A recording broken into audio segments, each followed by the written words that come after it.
qui disent moukou moukou moukou moukou ti aduna au démarrage des cours. Toujours à propos du démarrage des cours, le matin de Yoff Djamalaï chez Mami Mamoulaye ne dit pas encore lai Maktar. D'après ce journal, la rentrée des classes ou encore le démarrage des toto tape pâté tape toto a été plombé par les eaux, des eaux qui d'après le matin quotidien ont envahi certaines structures scolaires de la banlieue. À Saint-Louis notamment, au lycée Charles de Gaulle, les inscriptions ont même été reportées par la force d'Olimbam, révèle le matin quotidien. Wolf Grand Place nous livre ce qui a plombé la rentrée des classes à Vélingara. Le deuxième des quotidiens, l'Aurore, informe qu'à Vélingara, il est question de déficit de 127 mètres, de manque de plus de 7000 bancs et entre autres choses. Le deuxième des quotidiens, l'Aurore, renseigne qu'à Pikine banlieue, les eaux s'opposent à la rentrée des classes à Seyou. Tchei, le journal informe que les élèves manquent à l'appel. Grosso modo, le journal Tchei retient qu'il y a eu rentrée des classes,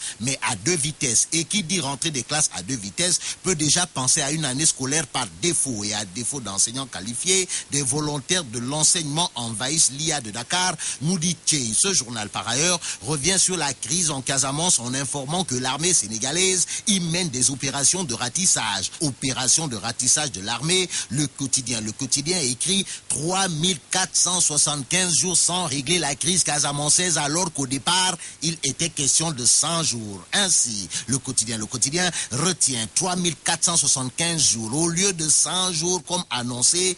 Donc, Gorgui National se perd dans la forêt dense. Sous la plume de Mamadou Tiko Diatta, le journal Le Quotidien nous dit même qu'on Ndiombor s'embourbe en Casamance. Tandis que l'Office Quotidien, à propos de ces Wadayon, invoque Mambo. Il n'hésite pas à user de son Kouroubaïfal. Et aujourd'hui, l'Office Quotidien semble dire Massa Ouaï, monsieur le président de l'Assemblée nationale, Massa.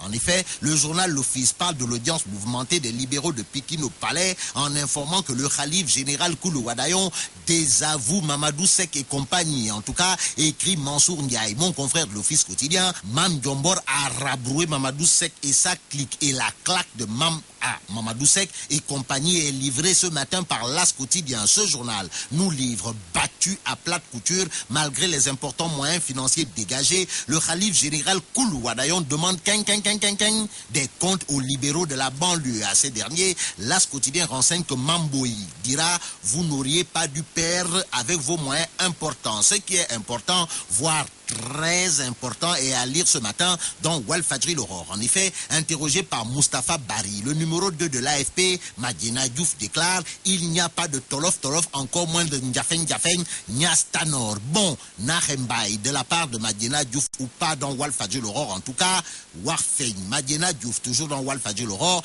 déclare aussi que l'AFP n'a pas encore arrêté une position sur la candidature unique ou multiple. Sur ce point bien précis, Diouf Madiena soutient que la question sera définitivement tranchée au plus tard en 2010 à Benno Sigil Sénégal. Bon, pourvu qu'avant 2010, Benno Sigil Sénégal ne sera pas Ande Segelwad. L'auteur de Ablaï Abelnyoun est à la une de 24 heures chrono. Ce journal revient sur ce qu'on appelle aujourd'hui dialogue, pouvoir, opposition et révèle l'équation Tala-Sila grippe la machine. Sous la plume de Sékou Dianko Diatta, 24 heures chrono note en effet que la décision du Gorgui de rencontrer enfin Benno Sigil Sénégal coïncide avec la mise en branle par Tala-Sila de la machine pour le départ précipité du président. Et du côté de Benno Sigil Sénégal, dialoguer avec le Khalif des Wadayon sans Tala-Sila est plus qu'illogique.